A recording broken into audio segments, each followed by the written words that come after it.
ഇന്ന് നമുക്ക് നാരങ്ങയും ഇഞ്ചിയും ക്യാരറ്റും കൂടി ചേർത്തൊരു ഉപ്പിലിട്ടതായാലോ.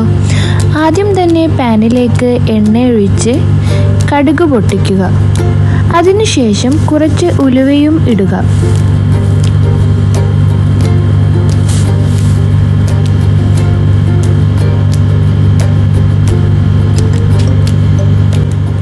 ഇതിലേക്ക് ഇഞ്ചി, വെളുത്തുള്ളി, പച്ചമുളക് എന്നിവ ചേർത്ത് കൊടുക്കാം.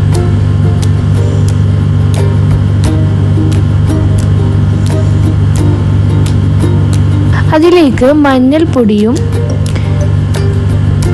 പിന്നെ ക്യാരറ്റും ചേർത്ത് നന്നായി ഇളക്കി കൊടുക്കാം.